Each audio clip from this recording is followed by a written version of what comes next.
इमरान साहब, ये grey hounds का क्या सिलसिला है? बशीर एहसन कौन साहब थे और आपको किसने ये मालूमात मुहैया की हैं और क्यों की हैं? सफदर ने कहा, किसी ने भी मुझे मालूमात नहीं दी। मैंने अखबार में पढ़ा कि सियासतदान बशीर एहसन को दूर मार राइफल से गोली मारी गई जो उनकी कनपट्टी में घुसकर सर के पिछले हिस्से से बाहर निकल गई। ऐसा निशाना बहुत मुश्किल होता है और कोई कोई इसका माहिर होता है। हर एक ऐसा निशाना नहीं लगा सकता। बहरहाल उसके साथ ही ग्रे हाउंड्स का नाम भी लिया गया, लेकिन ये बताया गया कि ये तंजीम असला और ड्रग को डील करती है। अब ऐसी तो हजारों तंजीमें हैं जो काम कर रही हैं। ऐसी तंजीमें सीक्रेट सर्विस के दायरे कार में नहीं आती, इसलिए मैं खामोश हो गया। आज मैं टाइगर के एक दोस्त रैगन क्लब के जनरल मैनेजर से मिला। उसने वैसी ही बातों में ग्रे हाउंड्स का जिक्र कर दिया। उसने बताया कि ग्रे हाउंड्स की पुश्त पर यहूदी हैं और ग्रे हाउंड्स के जरिए वो इस्लाम दुश्मनी की खुसूसी वारदातें कराते हैं, जिस पर मैं चौंक पड़ा। और फिर फ्लैट पर पहुंचकर मैंने टाइगर को सेलफोन पर कॉल करके बशीर एहसन के कातिल की तलाश और ग्रे हाउंड्स के बारे में जो कुछ वो यहाँ करती है के बारे में तफसीलात मालूम करने का कहा, ताकि उसकी रोशनी में फैसला किया जा सके कि हमने उसके खिलाफ काम करना है या नहीं। और टाइगर ने रिपोर्ट तुम्हारे सामने दी है। इमरान ने तफसील से बात करते हुए कहा, तो अब आप क्या करेंगे? सफदर ने कहा, अगर जूलिया इजाजत दे तो मैं यहाँ से सर सुल्तान को फोन करके कहूँ कि वो हम दोनों के मुश्तरका बुजुर्ग हैं, इसलिए वो हम दोनों का खुसूसी ख्याल रखें, खास तौर पर सीक्रेट सर्विस के कीदों से हमें बचाएं। इमरान भला आसानी से सीधी पटरी पर तो नहीं चल सकता था। इमरान साहब, ये सीरियस मामला है। बशीर एहसन को किसी खास मकसद के लिए ग्रे हाउंड्स ने हलाक कराया होगा। आप सीधी तरह कहें कि आप यहाँ से सर सुल्तान को फोन करके उस बशीर एहसन के बारे में उनसे मालूमात हासिल करेंगे। कैप्टन शकील ने कहा तो सिवाय तनवीर के सबने उसकी तायद कर दी। तुम्हें रांझा बनने का बहुत शौक है, लेकिन तुम सारी उम्र विंचली ही बचाते रह जाओगे।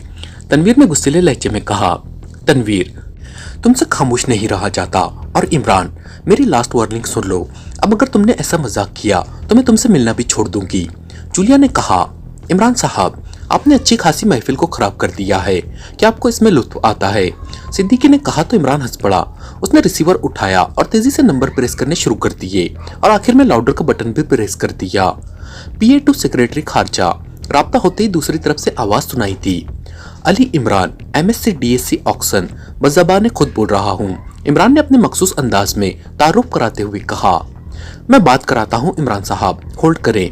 PA ने ऐसे लहजे में कहा जैसे वो अपनी जान छुड़ाना चाहता हो। हेलो, सर सुल्तान बोल रहा हूँ। चंद लम्हों बाद सर सुल्तान की भारी आवाज सुनाई थी, अली इमरान, MSc। इमरान ने एक बार फिर अपने मखसूस अंदाज में अपना तारुफ कराना शुरू कर दिया। मैं जरूरी मीटिंग में मसरूफ हूँ, अगर कोई इमरजेंसी है तो बता दो, वरना 2 घंटे बाद फोन करना। सर सुल्तान ने उसे दरमियान से टोकते हुए कहा, ओ सॉरी, आपको डिस्टर्ब किया। बहरहाल पिछले दिनों पाकिस्तान के एक सियासतदान बशीर एहसन को गोली मारकर हलाक किया गया है। ये बशीर एहसन क्या कर रहा था, उसके मकसद के बारे में मालूमात हासिल करनी है और वजह हलाकत भी मालूम करनी है, क्योंकि आज ही मुझे इत्तला मिली है कि बशीर एहसन के कत्ल में एक ऐसी तंजीम मुलविस है जो यहूदी लॉबी के लिए काम करती है। इमरान ने इस बार संजीदा लहजे में कहा, क्योंकि वह नहीं चाहता था कि सर सुल्तान मीटिंग के दौरान ज़हनी तौर पर डिस्टर्ब रहें। मुझे जाती तौर पर तो इसका इल्म नहीं, अलबत्ता वजारत दाखिला के तहत पुलिस और इन्वेस्टिगेशन एजेंसियां इन मामलों पर काम करती रहती हैं। वजारत दाखिला के पास उनकी फाइलें होती हैं और वजारत दाखिला के सेक्रेटरी अब्दुल जब्बार खान रिटायर हो गए हैं। आजकल सेक्रेटरी वजारत दाखिला अहमद रशीद हैं। मैं उन्हें कह देता हूँ, तुम वहाँ फोन कर लो। सर सुल्तान ने जवाब देते हुए कहा, उसे अच्छी तरह समझा दीजिएगा, ऐसा ना हो कि फिर वो आपको फोन करता फिरे। इमरान ने कहा, बकवास मत करो, वो इंतहाई संजीदा और इंतहाई काबिल सेक्रेटरी हैं और तुम्हारे डैडी की बेहद इज्जत करते हैं। सर सुल्तान ने गुस्सीले लहजे में कहा, ओके, नंबर बता दे। इमरान ने कहा, PA बता देगा। दूसरी तरफ से कहा गया और उसके साथ ही राब्ता कट गया तो इमरान ने भी रिसीवर रख दिया। इमरान साहब, इसका मतलब है कि केस का आगाज हो गया है। सफदर ने कहा, अरे इतनी जल्दी की जरूरत नहीं है। सर सुल्तान के जरिए जो मालूमात मिलेंगी उनको चीफ के सामने रखा जाएगा और साथ ही बाकायदा कब्रिस्तान में बैठकर चिल्ला किया जाएगा, ताकि नकाबपोश चीफ के दिल में रहम आ जाए और उसे मिशन का दर्जा देकर ऑपरेशन का हुक्म दे, ताकि मुफलिस और कलाश आदमी को रोटी का छोटा सा टुकड़ा मैसर आ जाए। इमरान की जबान एक बार फिर रवा हो गई और सब इमरान की बात सुनकर बेख्तियार हंस पड़े। इमरान साहब, इस मिशन में हम साथ जाएंगे। अगर आप साथ नहीं ले जाएंगे तो हम आपसे अलहदा हो जाएंगे और अपने तौर पर मिशन मुकम्मल करने की कोशिश करेंगे। ये हमारा हतमी फैसला है। सिद्दीकी ने कहा, ठीक है, तुमने जो कहा है वो भी चीफ को बता दूंगा। ये भी बता दूंगा कि ये सिद्दीकी और उसके साथियों का हतमी फैसला है। चीफ माने या ना माने उसकी मर्जी। इमरान ने कहा, अरे अरे इमरान साहब प्लीज, आप तो हमें चीफ के हाथों हलाक कराने पर तुल गए हैं। सिद्दीकी ने एहतजाज करते हुए कहा, फिर फैसला करने से पहले कम से कम डिप्टी चीफ जूलिया से पूछ लेना था। इमरान ने मुस्कुराते हुए कहा, मैं इसकी हरगिज इजाजत नहीं दे सकती, हमें इकट्ठा रहना चाहिए। ये सर्विस में 2 ग्रुप बनाना इंतहाई गलत है। अलबत्ता सिद्दीकी और उसके साथी दुरुस्त कह रहे हैं। हम सिर्फ 2 माह तक मिशन ना मिलने पर जिंदगी से बेजार हो चुके हैं और ये तो काफी अरसे से फारिग बैठे हैं। अब समाजी बुराइयों के खिलाफ जद्दोजहद के लिए भी कोई ना कोई टारगेट होना चाहिए। जूलिया ने बाकायदा डिप्टी चीफ के अंदाज में जवाब देते हुए कहा, एक हल है इसका कि मिशन पर जितने आदमी ले जाने हों सबके नाम लिखकर मतलूबा तादाद की पर्चियां निकाली जाए। मिस जूलिया को अलहदा रखे, ये लाजमन सबके साथ होंगी। सफदर ने कहा, और इमरान का क्या होगा? पर्ची के बगैर तो ये जा ही नहीं सकता। फिर तनवीर ने कहा, इमरान तो लीडर है, वो तो लाजमन लीड करेगा। सफदर ने कहा तो तनवीर ने बेख्तियार मुंह लटका लिया। ऐसा करते हैं कि सारी पर्चियों पर तनवीर का नाम लिखकर पर्ची निकालते हैं। अगर तनवीर का नाम निकल आए तो। इमरान बोलते बोलते दानिस्ता रुक गया। तो क्या मतलब? तनवीर के अलावा सब साथियों ने चौंक कर कहा, तो तनवीर अकेला जाकर मिशन मुकम्मल करेगा और हम पीछे बैठकर तालियां बजाएंगे। इमरान ने कहा तो पूरा हॉल बेख्तियार कहकहों से गूंज उठा। इमरान ने रिसीवर उठाया और तेजी से नंबर प्रेस करने शुरू कर दिए। पीए टू सेक्रेटरी खारजा। राब्ता होते ही दूसरी तरफ से पीए की आवाज सुनाई दी, Ali Imran, MSc DSc Oxon, मैं ज़बान खुद बोल रहा हूँ। इमरान ने अपने मखसूस अंदाज में तारुफ कराते हुए कहा, इमरान साहब नंबर नोट कीजिए। पीए ने बड़े नॉर्मल अंदाज में बात करते हुए कहा, क्योंकि वो बहुत अच्छी तरह इमरान की फितरत को जानता था। और फिर उसने 2 बार नंबर दोहराकर गुड बाय कहा और इसके साथ ही राब्ता खत्म हो गया। तो इमरान ने क्रिडल दबाया और फिर टोन आने पर उसने पीए का बताया हुआ नंबर प्रेस कर दिया। पीए टू सेक्रेटरी दाखिला। एक निस्वानी आवाज सुनाई दी, मैं Ali Imran, MSc DSc Oxon, बज़बान खुद बोल रहा हूँ। अहमद रशीद नामी सेक्रेटरी दाखिला से मेरी बात कराएं, लेकिन उन्हें पेशगी कह दे कि मैं सिर्फ बात करने का कायल नहीं हूँ, साथ ही चीत भी करता हूँ, ताकि हमारी आने वाली नस्लें याद रखें कि पाकिस्तान के सेक्रेटरी सिर्फ बात नहीं करते थे। इमरान की जुबान रवा हो गई और तनवीर और जूलिया दोनों के चेहरों पर गुस्सा उभर आया, जबकि बाकी साथी मुस्कुरा रहे थे। सॉरी सर, वो इस वक्त एक अहम मीटिंग में मसरूफ हैं। मीटिंग के बाद वो सरकारी कामों में मसरूफ हो जाएंगे, इसलिए 2 रोज तक उनसे मुलाकात का टाइम ही नहीं है। आप 2 रोज बाद उस वक्त फोन करके मालूम कर लीजिएगा कि क्या उनके पास बातचीत का वक्त है भी सही या नहीं। दूसरी तरफ से पीए ने काट खाने वाले लहजे में जवाब देते हुए कहा और उसके साथ ही राब्ता खत्म हो गया और इमरान इस तरह सर घुमाकर देखने लगा जैसे कह रहा हो कि देखो उसके साथ कितनी ज्यादती हो रही है। तुम वक्त ज़ाय करने के वर्ल्ड चैंपियन हो, नंबर मिलाओ, रिसीवर मुझे दो, मैं बात करती हूँ। जूलिया ने गुस्सीले लहजे में कहा और रिसीवर उठाकर फोन का रुख इमरान की तरफ फेरते हुए कहा, तुम उसे क्या कहोगी कि तुम Ali Imran, MSc DSc Oxon बोल रही हो। लाओ मुझे रिसीवर दो, इस बार देखना कि पीए नंगे पैर भागती हुई यहाँ पहुंच जाएगी। इमरान ने कहा, नहीं, तुम्हें फिर बकवास करनी है। ठीक है, मैं सर सुल्तान से पूछ लेती हूँ, वो मेरी बहुत इज्जत करते हैं। जूलिया ने कहा, अरे अरे ऐसा जुल्म ना करना, सर सुल्तान जूते उतारे यहाँ पहुंच जाएंगे और फिर मुझे अम्मा भी से ज्यादा सख्त जूते खाने पड़ेंगे कि मैंने फोन पर सरकारी वक्त ज़ाय करने की कोशिश की है। वो सरकारी वक्त ज़ाय करने को मुल्क दुश्मनी करार देती है, इमरान ने कहा और इस बार जूलिया ने रिसीवर वापस रख दिया। इमरान ने एक बार फिर नंबर प्रेस करने शुरू कर दिए। पीए टू सेक्रेटरी दाखिला। वही निस्वानी आवाज सुनाई दी, सेक्रेटरी साहब से बात कराएं। सेक्रेटरी खारजा सर सुल्तान ने मेरे लिए उनसे वक्त ले लिया होगा। वैसे मेरा नाम Ali Imran, MSc DSc Oxon है। इमरान ने इस बार संजीदा लहजे में कहा, वो तो पहले भी आपने फोन किया था, होल्ड करें। इस बार दूसरी तरफ से मुअद्दबाना लहजे में कहा गया, हेलो, क्या आप लाइन पर हैं? चंद लम्हों बाद पीए की मुअद्दबाना आवाज सुनाई दी, सोफे पर बैठा हूँ, लाइन पर नहीं, अलबत्ता बचपन में रेलवे लाइन पर थक कर बैठ जाया करता था। इमरान एक बार फिर पटरी से उतरने लगा। बात करें, दूसरी तरफ से कहा गया, hello, Ali Imran, MSc DSc Oxon बोल रहा हूँ। इमरान ने अपना तारुफ कराते हुए कहा, अहमद रशीद बोल रहा हूँ। सर सुल्तान ने फोन करके मुझे बताया है कि तुम किसी सियासतदान बशीर एहसन मरहूम के बारे में मालूम करना चाहते हो। दूसरी तरफ से एक भारी आवाज में कहा गया, लेकिन आवाज में मामूली सी लर्जिश बता रही थी कि बोलने वाला खासा बड़ी उम्र का है। अस्सलामु अलैकुम व रहमतुल्लाहि व बरकातुहू। इमरान ने जवाब में कोई बात करने की बजाय बड़े खुशू खुजू से सलाम कर दिया। वालेकुम अस्सलाम व रहमतुल्लाहि व बरकातुहू। अल्लाह ताला तुम्हें खुश रखे। बड़े तवील अरसे के बाद मुकम्मल सलाम सुना है। दूसरी तरफ से कहा गया, बशीर अहसन नामी सियासतदान को पाकिस्तान में हलाक कर दिया गया था। इस बारे में आपकी वजारत में फाइल मौजूद होगी। इमरान ने कहा, सर सुल्तान के फोन आने के बाद मैंने मालूम किया है, लेकिन मुझे बताया गया है कि उनके कत्ल के बाद केस पुलिस के पास था, लेकिन इंक्वायरी आगे न बढ़ रही थी। जबकि कौमी असम्बली इजलास में इस बारे में सवाल उठाया गया तो हुक्म दिया गया कि केस सेंट्रल इंटेलिजेंस के सुपर्द कर दिया जाए। चुनांचे ऐसा ही हुआ और अभी तक इस केस की फाइल वजारत दाखिला को मौसूल नहीं हुई।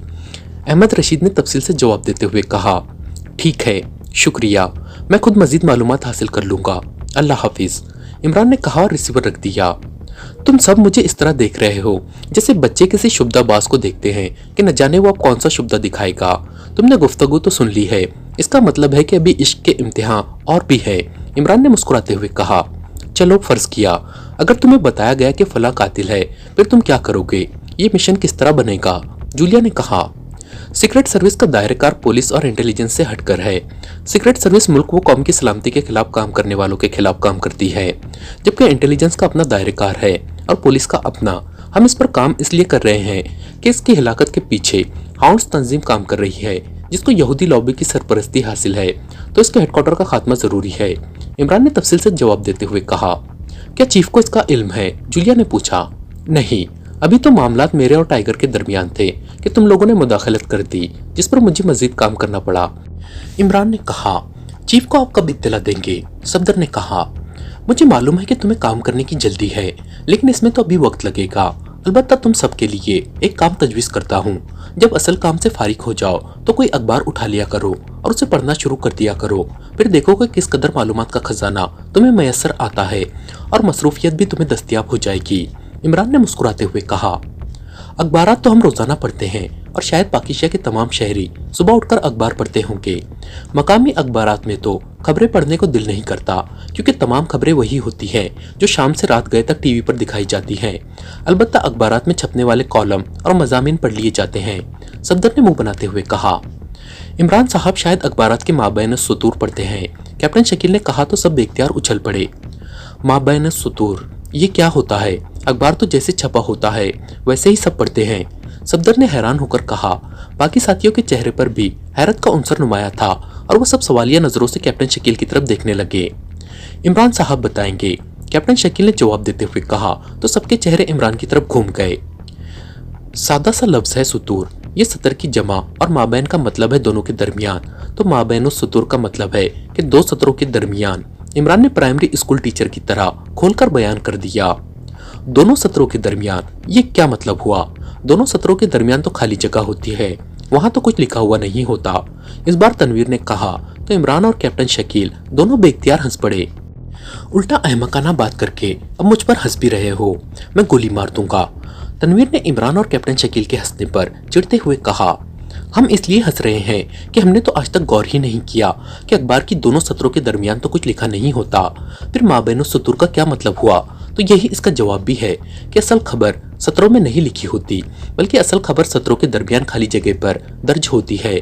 जो लोग माबैन सुतूर पढ़ सकते हैं वही असल खबर पढ़ते हैं। इमरान ने जवाब देते हुए कहा, ठीक है, समझ आ गई, लेकिन आप हमें क्यों अखबारात पढ़ने के लिए खुसूसी तौर पर कह रहे हैं? सफदर ने कहा, आजकल लोग दूसरों को लूटने के लिए नए से नए काम करते हैं। रूहानी आमिलों की तरफ से ऐसे ऐसे इश्तिहारात शाये किए जाते हैं कि जैसे नाउज़ बिल्लाह पूरी दुनिया का निज़ाम उनके हाथों में है। आप ऐसे इश्तिहारात पढ़ने के बाद उनको चेक करें और जो लोग इस कबीर जुर्म में मुलविस हों उन्हें सबूतों समेत अदालतों के कटहरे में लाएं, या फिर तनवीर एक्शन करके उनसे छुटकारा हासिल किया जाए।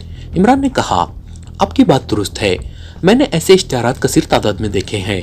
अखबार वाले उन्हें क्यों शाये करते हैं? ऐसे फजूल और लूटमार पर मबनी इश्तिहारात क्या सहाफ़ियों को नजर नहीं आते? सफदर ने कहा, उन्हें सब कुछ मालूम होता है, लेकिन इश्तिहारात के लिए जो भारी मुआवजा अदा किया जाता है वो नहीं छोड़ते। इमरान ने जवाब देते हुए कहा, इमरान साहब, क्या अखबारात में सिर्फ यही इश्तिहारात छपते हैं या और भी किसी किस्म के इश्तिहारात होते हैं? सिद्दीकी ने कहा, रूहानी आमिलों के इश्तिहारात के अलावा भी बेशुमार ऐसे इदारों के इश्तिहारात होते हैं कि वो तो सिर्फ लोगों की खिदमत करने के लिए ये सब कुछ कर रहे हैं। लेकिन इन इदारों के पर्दों में अवाम को बेखतर लूटा जा रहा है। मसलन ऐसे इदारों के बेशुमार इश्तिहारात तुम्हें नजर आएंगे जो लोगों को बैरून मुल्क तालीम, कारोबार और मुलाजिमत के सुनहरे ख्वाब दिखाएंगे, और फिर मुआवजा लेने के बाद उन लोगों का क्या हशर किया जाता है ये रिसर्च के बाद मालूम हो सकता है। इसी तरह अखबारात में बेशुमार ऐसे इश्तिहार शाये होते हैं जिन्हें पढ़कर अंदाजा हो जाता है कि ये इश्तिहार फरेब देने और अपने जाल में जकड़ने के लिए शाये किए जाते हैं। तुम इस अंदाज में इसकी इंक्वायरी कर सकते हो कि इन्हें मालूम भी ना हो सके और तुम उनके खिलाफ सबूत हासिल करके उन्हें अंजाम तक पहुंचाने के लिए अदालत के कटहरे में खड़ा कर सको, और फिर अवाम को भी समझ आ जाएगी कि वो किस तरह अपनी सादगी की वजह से फ्रॉड का शिकार बन जाते हैं। इमरान ने बड़े संजीदा लहजे में कहा, इमरान साहब, आपके सोचने का कमाल है। हम भी ये सब कुछ पढ़ते हैं और देखते हैं जो कुछ आप बता रहे हैं, लेकिन हमने कभी ऐसा नहीं सोचा था। लेकिन अब हमें मालूम हो गया है कि यहाँ हमारे अपने मुल्क में ये डाकू और लुटेरे मुख्तलिफ रूप धार कर सादा दिल अवाम को दोनों हाथों से लूट रहे हैं, और अखबारात के मालिकान सिर्फ इश्तिहारात के मुआवजे की वसूली के लिए उनकी असलियत को नजरअंदाज कर देते हैं। सिद्दीकी ने बड़े पुरजोश लहजे में कहा, लेकिन ये काम सीक्रेट सर्विस का तो नहीं है, ये तो पुलिस और इंटेलिजेंस का काम है। इस बार तनवीर ने कहा, मैं तुमसे नहीं कह रहा, जो लोग काम करना चाहते हैं उन्हें कह रहा हूँ। वो 4 स्टार्स के तहत ये सब काम कर सकते हैं। 4 स्टार्स और स्नैक किलर्स इसलिए बनाई गई हैं। इमरान ने जवाब दिया और उसके साथ ही वो उठ खड़ा हुआ। क्या हुआ इमरान साहब, आप कहाँ जा रहे हैं? सफदर ने चौंक कर और कदरे हैरान होकर कहा, सब बातें हो गई, बाकी गिरे हाउंड्स पर अभी बहुत सा काम बाकी है जो होता रहेगा। इमरान ने जवाब देते हुए कहा, इमरान साहब, आपको यहाँ कॉल इसलिए नहीं किया गया था कि आप सिर्फ हिदायत देकर इत्मीनान से वापस चले जाएं। सफदर ने कहा तो सब बेख्तियार हंस पड़े। खाना खाना चाहते हो तो चलो मेरे फ्लैट पर, सुलेमान आज स्पेशल खाना तैयार कर रहा है। इस कदर उंगलियां चाटोगे कि सिरे से उंगलियां ही गायब हो जाएंगी। इमरान ने कहा, आपके फ्लैट में हम सब इकट्ठे शायद खड़े भी ना हो सके। सफदर ने मुस्कुराते हुए कहा, तो क्या हुआ, बाहर सड़क पर चादर बिछाकर बिठा दूंगा और वहां से गुजरने वाले यही समझेंगे कि इमरान फौत हो गया है, और कई तो साथ बैठ भी जाएंगे। इमरान ने कहा, नॉनसेंस, बगैर सोचे समझे बोलने का यही नतीजा होता है। तुम कोई और जनरल सा नाम नहीं ले सकते थे, जरूर अपना नाम लेना है। जूलिया ने खा जाने वाले लहजे में कहा। उसका चेहरा गुस्से से सुर्ख पड़ गया था। चलो तनवीर का नाम ले देंगे, फिर तो ठीक है। इमरान कहाँ बाज आने वालों में से था। मेरा नाम मत लिया करो वरना, तनवीर ने फनकारते हुए लहजे में कहा। सुन लिया, तुम्हें कह रहा है। इमरान ने जूलिया की तरफ देखते हुए कहा। नहीं मिस जूलिया, आपकी बात नहीं हो रही, तनवीर ने बुरी तरह बौखलाए हुए लहजे में कहा। इमरान साहब, दारुल हुकूमत में एक बेहद खूबसूरत नया होटल बना है, परी महल होटल इसका नाम रखा गया है।